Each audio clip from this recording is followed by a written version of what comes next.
at wala tayong karamdaman, bagamat may nararamdaman na konti-konti sa katawan, ang mahalaga tayo ay buhay. Amen? At ang pangalawa na naging paksa natin noong December, yung second week, ay yung the great news in the world, yung dakilang o pinakamagandang balita sa buong mundo. Yun na nga, nung isinilang na si Jesus Christ.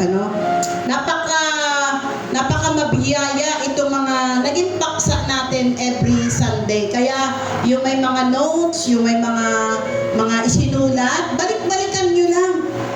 At namnamin nyo. At kahit kayo na bumabasa, ay merong ililid ang Holy Spirit sa inyo para patuloy na unawain natin at namnamin natin ang kanyang mga salita.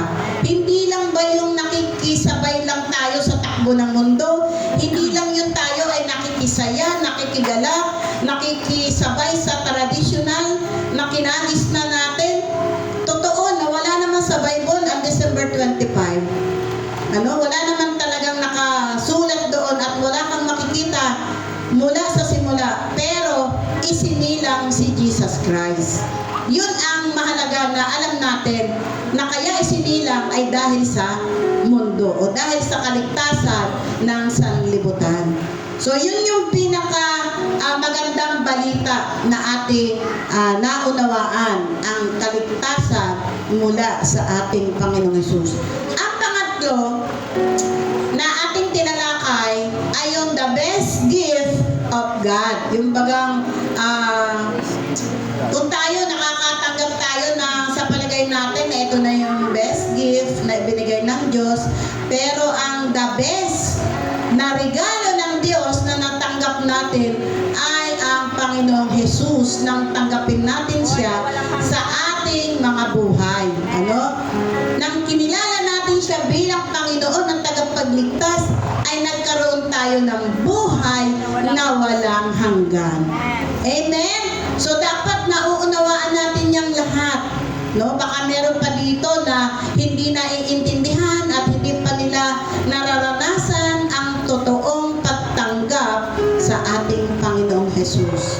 So yan lang, kilala natin na siya yung Diyos na nagkatawang tao, siya yung Diyos na lumikha ng langit at lupa, siya yung nagbibigay ng ating buhay. At siya yung ipinako doon sa krus ng Kalbaryo para yung ating mga kasalanan ay kanyang inako. Nasa halip na tayo, yung ipako doon sa krus ay inako na ng ating Panginoong Hesus. Yun. Kaya kahit sa inyong pananalangin, kung nararamdaman ninyo na wala pa talaga si Kristo sa inyong puso, sa inyong buhay, sa personal ninyong prayer, sabihin nyo, Panginoong Hesus, tinatanggap kita bilang Panginoon at tagapagligtas ng aking buhay. Itinatakwil ko na ang kasalanan. Anumang uri ng kasalanan sa aking buhay ay akin ng handang talikuran. At ako ay mamumuhay ng ayon sa iyong kalooban. Ganun lang po. Ganun lang kasimple. Tapos magbasa kayo ng Bible.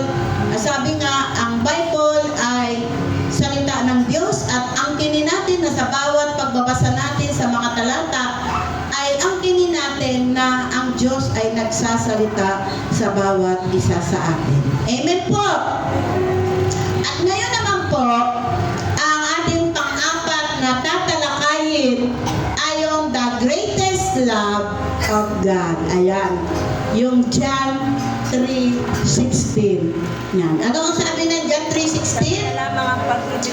Akin na pong babasahin. Ang sabi po dito, gayon na lamang ang pag-ibig ng Diyos sa sanlibutan. Kaya ibinigay niya ang kanyang buktong na anak upang ang sumampalataya sa kanya ay hindi mapahamak kung hindi magkaroon ng buhay na walang hanggan. Tayo po ay manalangin. Aming Diyos, aming Ama, muli po sa umagang ito, kami po ay mag-aaral ng iyong mga salita. Basbasan niyo po ito at pagpalain at ito'y maging pagpapala po sa buhay ng bawat isa sa amin. Ang bawat salita mo, ang bawat talata na aming tutunghayan Muli, mangungusap ka sa puso ng bawat isa sa amin. Dalangin ko aming Diyos na sa aming pagkakaupo, kayo po ang patuloy na pumuspos sa bawat isa sa amin, ang banal na Espiritu. At amin na pong sinasaway sa makapangyarihang pangalan ng Panginoon Jesus ang anumang distraction na gagawin ng kaaway. Mula doon sa aming gate, sa kalsada, hanggang sa aming harapan at sa loob ng templo, maging sa pastoral, pabantayan mo ito sa iyong mga libu-libong mga anghel at hindi namin pinapayagan ang anumang gawa ng kaaway. Ang tanging aming binibigyan ng kalayaan ay ang banal na Espiritu na siyang magtuturo sa amin, ang siyang mangungusap sa amin, ang siyang magbibigay sa amin ng kagalakan sa pakikinig ng iyong mga salita.